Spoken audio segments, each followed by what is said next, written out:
बार दक्ष कन्या दीति संध्या समय पुत्र की इच्छा से कामातुर होकर अपने पति मरीचिनंदन कश्यप जी के पास गई।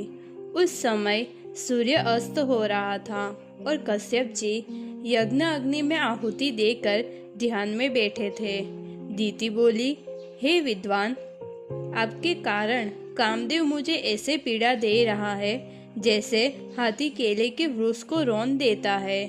मेरी सभी सौतन पुत्रवती है, मैं उनके वैभव से जल रही हूँ। आप मुझ पर कृपा करें। जिन स्त्रियों के पति आप जैसे श्रेष्ठ हो और जिन्हें आप जैसे श्रेष्ठ पति से संतान प्राप्त हो, उनका यश संसार में अत्यधिक होता है।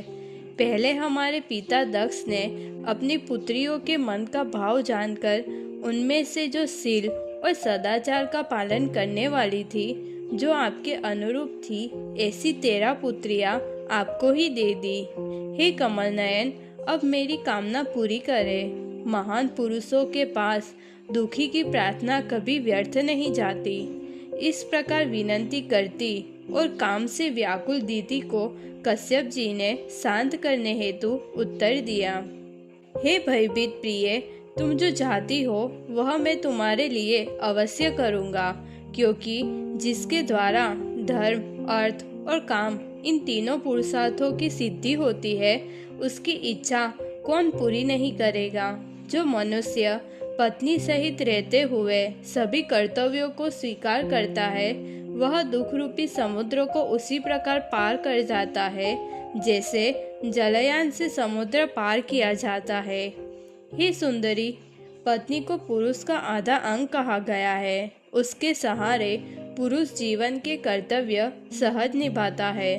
पत्नी के सहारे हम इंद्रिय शत्रुओं को वैसे जीत सकते हैं जैसे राजा दुर्ग शत्रुओं को जीत लेता है।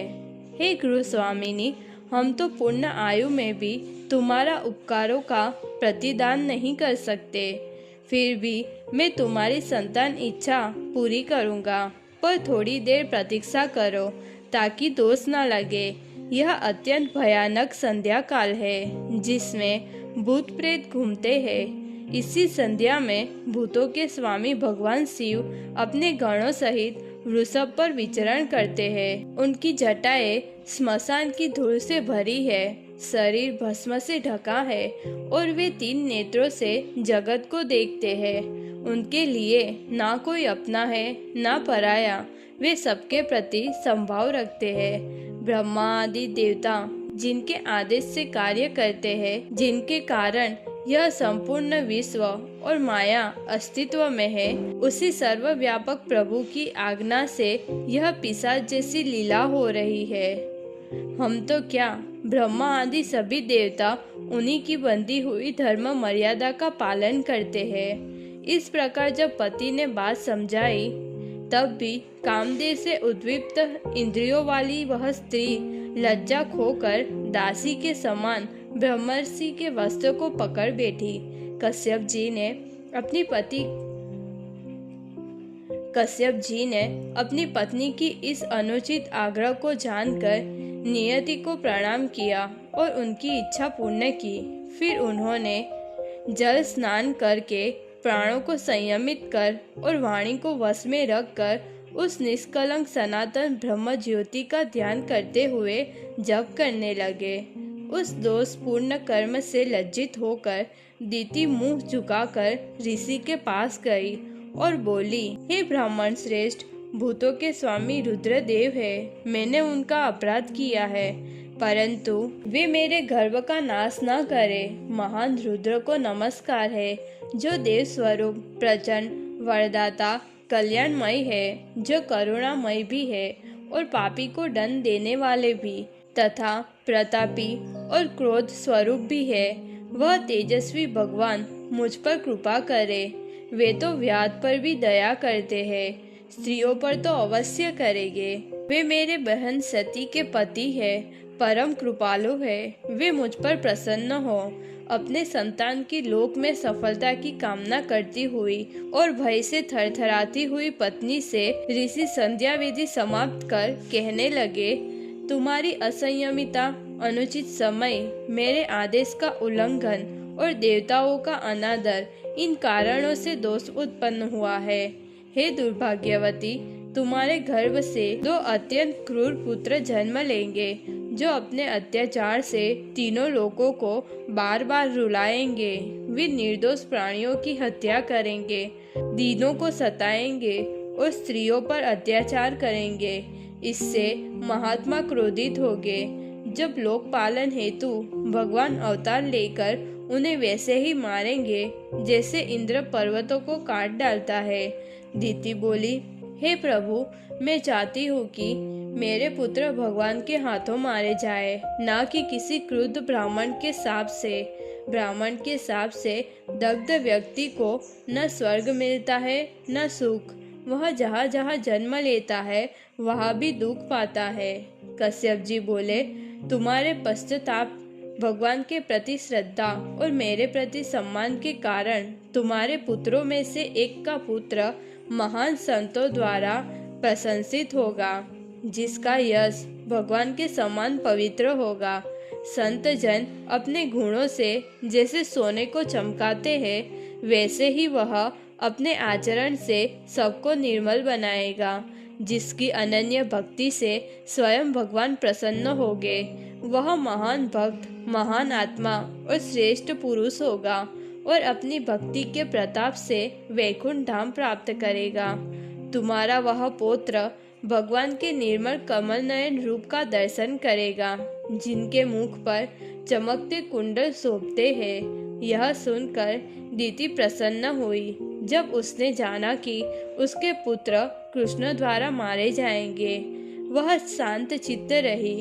प्रजापति कश्यप का वह तेज, जो दूसरों के तेज को नष्ट करने वाला था, दीति ने देवताओं के भय से 100 वर्षों तक उसे गर्भ में धारण कर रखा। उस तेज से संसार अंधकारमय हो गया, लोकपालों का तेज नष्ट हो गया। तब उन्होंने ब्रह्मा जी से दिशाओं में फैलते अंधकार की शिकायत की। देवताओं ने ब्रह्मा जी की स्तुति कर उनसे कहा, हे प्रभु, हम बहुत भयभीत हैं। आप इस कारण को अवश्य जानते हैं, क्योंकि आप काल से परे हैं और आपसे कुछ भी छिपा नहीं है। तब ब्रह्मा जी मुस्कुराकर मधुर वाणी से देवताओं को प्रसन्न करते हुए बोले, मेरे मानस पुत्र सनक आदि जो तुम्हारे पूर्वज है, आसक्ति रहित होकर लोक लोक में विचरण करते हैं। एक बार वे निर्मल आत्मा भगवान के वैकुंठ धाम गए, जहाँ सभी निवासी भगवान के समान दिव्य स्वरूप वाले हैं और निष्काम धर्म से भगवान की पूजा करते हैं। वहाँ लक्ष्मी जी, जो सभी दोषों से रहित है, कमल से खेलते हुए भगवान के भवन में अपने चरण कमलों की ध्वनि करती है और स्वर्ण जड़े स्फटिक दीवारों को मानो बिना प्रयास ही साफ करती प्रतीत होती है। जो लोग ज्ञान और धर्म होते हुए भी भगवान की भक्ति नहीं करते और व्यर्थ विषयों में लगे रहते हैं, वे माया से मोहित होकर संसार में भटकते रहते हैं। जो भक्त भगवान के गुणों का प्रेम से वर्णन करते हैं, वे अश्रुपूर्ण नेत्र और रोमांचित शरीर से भगवान के धाम को प्राप्त होते हैं। उस दिव्य जगत द्वारा वंदित वैकुंठ धाम को योग माया के प्रभाव से उन मुनियों ने प्राप्त किया और महान आनंद पाया। वहाँ 6 द्वार पार करने के बाद 7वें द्वार पर उन्होंने 2 द्वारपालों को देखा, जिनके हाथों में गदा और शरीर पर दिव्य आभूषण थे। सनक आदि मुनि बिना पूछे ही उन द्वारपालों के सामने से अंदर जाने लगे, क्योंकि वे निर्भय और सर्मदर्शी थे। उन 4 बालक रूप मुनियों को देखकर द्वारपालों ने उन्हें रोक दिया और हंसने लगे, क्योंकि वे उनके योग्य आदर नहीं कर रहे थे। द्वारपालों द्वारा रोके जाने पर भगवान के दर्शन की इच्छा से व्याकुल मुनियों ने क्रोध से भरे नेत्रों से कहा, हे द्वारपालों, भगवान के धाम में रहते हुए तुम्हारा स्वभाव इतना कठोर क्यों है? वहाँ तो सब शांत और निरभिमानी रहते हैं। ज्ञानी जन भगवान में किसी प्रकार का भेद नहीं देखते। फिर तुम दोनों के मन में यह भय और संदेह क्यों उत्पन्न हुआ? तुम दोनों मूर्खता से भगवान के भक्तों का अपमान कर रहे हो। अतः तुम दोनों भगवान के धाम को छोड़कर पापमय योनि को प्राप्त हो जाओ, जहाँ काम, क्रोध, लोभ प्राणियों के 3 शत्रु निवास करते हैं। उनका यह कठोर शाप सुनकर दोनों द्वारपाल अत्यंत भयभीत होकर उनके चरणों में गिर पड़े। उन्होंने कहा, महात्मन, हमसे जो अपराध हुआ है उसे मिटाने के लिए आपने जो हमें दंड दिया है वह हमें स्वीकार है, परंतु हमें इतना आशीर्वाद दीजिए कि हमें ऐसा मोह न हो जिससे भगवान की स्मृति छूट जाए। उसी समय सनक आदि भक्तों का अपमान द्वारपालों द्वारा हुआ है, यह जानकर भगवान लक्ष्मी जी सहित वहां प्रकट हुए। मुनियों ने समाधि में जिस दिव्य स्वरूप का अनुभव किया था वही भगवान उनके सामने प्रकट हुए, जिनके ऊपर सफेद छत्र और पंखे लहरा रहे थे। उनका प्रसन्न मुख, स्नेहपूर्ण दृष्टि और वक्ष स्थल पर शोभित लक्ष्मी जी सबके हृदय को आनंद से भर रहे थे। उन्होंने पीताम्बर धारण किया था, वनमाला पहनी थी और एक हाथ गरुड़ के कंधे पर तथा दूसरे हाथ में कमल शोभा पा रहा था। उनके मकराकृति कुंडल बिजली की तरह चमक रहे थे। मणिमय मुकुट और कौस्तुभ मणि से उनका कंठ शोभित था। लक्ष्मी जी की मुस्कान से शोभित उस रूप को देखकर मुनि बार बार प्रणाम करने लगे और उनकी आंखें तृप्त न हुई। कुमार बोले, हे अनंत, आप पहले हमारे हृदय में थे और आज हमारे नेत्रों के सामने प्रकट हो गए। हे प्रभु, आपने यह दिव्य रूप प्रकट करके हमारी आंखों को परम आनंद दिया। हम उस भगवान को प्रणाम करते हैं जो अज्ञानियों के लिए दुर्लभ है। ब्रह्मा जी बोले, उन योग धर्म का पालन करने वाले मुनियों की स्तुति सुनकर वैकुंठ धाम के स्वामी भगवान ने प्रसन्न होकर उनसे कहा, ये दोनों मेरे पार्षद जय और विजय है। इन्होंने आपका अपमान करके वस्तुतः मेरा ही अनादर किया है। हे मुनियों, तुम मेरे भक्त हो, इसलिए तुमने जो इन्हें दंड दिया वह मुझे भी स्वीकार है, क्योंकि इन्होंने भक्तों का अपमान किया है। मैं तुमसे प्रसन्न होने की प्रार्थना करता हूँ, क्योंकि ब्राह्मण मेरे लिए परम देवता समान है। मेरे सेवकों द्वारा तुम्हारा अपमान हुआ, इसे मैं अपना ही अपराध मानता हूँ। जो लोग ब्राह्मणों को मेरे समान समझकर उनका सम्मान करते हैं और प्रेम पूर्वक उनसे मधुर वाणी बोलते हैं, वे मुझे ही प्रसन्न करते हैं। मेरे सेवकों ने मेरे अभिप्राय को न समझकर तुम्हारा अपराध किया है, अतः वे शीघ्र ही दंड भोग कर पुनः मेरे पास लौट आए। यही मेरी कृपा है। ऋषियों ने कहा, हे भगवान, हम आपके उद्देश्य को नहीं जानते। आप जो कहते हैं कि आपने हम पर कृपा की है, यही हमारे लिए पर्याप्त है। हे प्रभु, ब्राह्मण आपके लिए परम देवता है और आप ब्राह्मणों तथा देवताओं के भी परम आराध्य है। आपके अवतारों से सनातन धर्म की रक्षा होती है। हे प्रभु, आप इन दोनों को जो दंड देना चाहते हो, हम उसे निष्पक्ष मानते हैं, अथवा यदि हम दोषी है तो हमें भी दंड दे, क्योंकि हमने निर्दोषों पर क्रोध किया। भगवान बोले, ये दोनों शीघ्र ही असुर योनि को प्राप्त होकर क्रोध युक्त योग बल से मुझे स्मरण करते हुए जल्द ही मेरे पास लौट आएंगे। जान लो, यह शाप भी मेरी ही प्रेरणा से हुआ है। तब मुनियों ने वे भगवान की परिक्रमा और प्रणाम करके उनकी आज्ञा लेकर अत्यंत प्रसन्न होकर लौट गए और भगवान की महिमा का गान करते रहे। भगवान ने अपने पार्षदों से कहा, तुम जाओ, भय मत करो, सब मंगल होगा। पूर्व काल में जब लक्ष्मी जी क्रोधित होकर मेरे पास आने लगी और उन्हें द्वार पर रोका गया था, तभी यह घटना निश्चित हो चुकी थी। भगवान ने द्वारपालों को आदेश देकर अपने धाम लौट गए।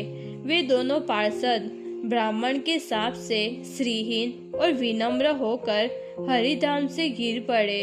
वे ही भगवान के श्रेष्ठ पार्षद अब दीति के गर्भ में कश्यप मुनि के तेजस्वी पुत्र रूप में प्रवेश कर चुके हैं। उन दोनों असुरों के तेज से अभी देवताओं का तेज दब गया है, पर भगवान स्वयं इस स्थिति को ठीक करेंगे।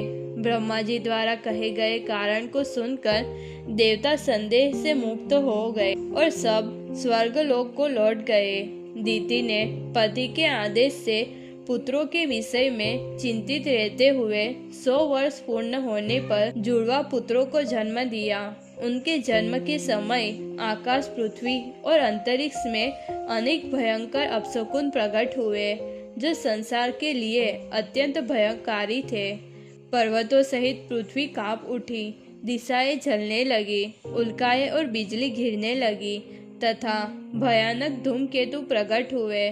शुभ ग्रह और नक्षत्र अपनी मर्यादा छोड़कर टेढ़ी गति से चलने लगे और आपस में टकराने लगे।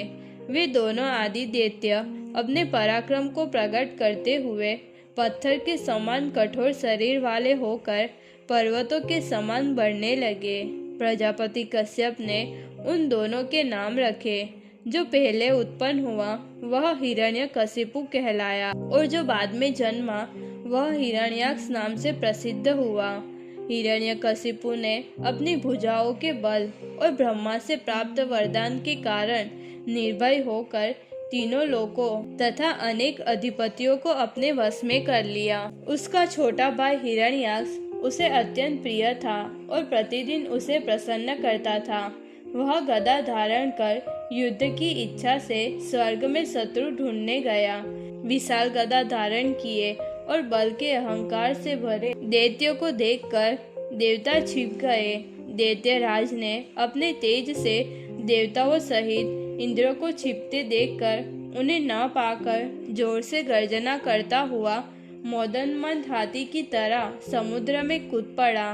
उसके समुद्र में प्रवेश करते ही वरुण के सैनिक भयभीत होकर युद्ध के लिए तैयार हुए, परंतु उसके तेज से आहत होकर बिना मारे ही दूर भाग गए। वह महाबली दैत्य अनेक वर्षों तक समुद्र में घूमता रहा और वरुण की राजधानी तक पहुंच गया और युद्ध मांगने लगा। फिर बोला, आप लोकपाल और महान यशस्वी अधिपति है जो अभिमानी वीरों का घमंड तोड़ देते हैं। शत्रु द्वारा कठोर वचन से ललकारे जाने पर भी जलदेव वरुण ने अपने मन में उठे क्रोध को बुद्धि से शांत करके कहा, हे वीर, हम तो अब युद्ध से निवृत्त हो चुके हैं। हे असुर श्रेष्ठ, मैं उस प्राचीन पुरुष के सिवा किसी को नहीं देखता जो युद्ध में तुम्हारा सामना कर सके। तुम उन्हीं के पास जाओ। वही भगवान दुष्टों को शांत करने के लिए करुणा का विभिन्न अवतार धारण करते हैं। जल के स्वामी की ऐसी बात सुनकर भी उस घमंडी दैत्य ने उसे अनसुना कर दिया और नारद जी से भगवान हरि की गति जानकर वह शीघ्र ही रसातल में प्रवेश कर गया।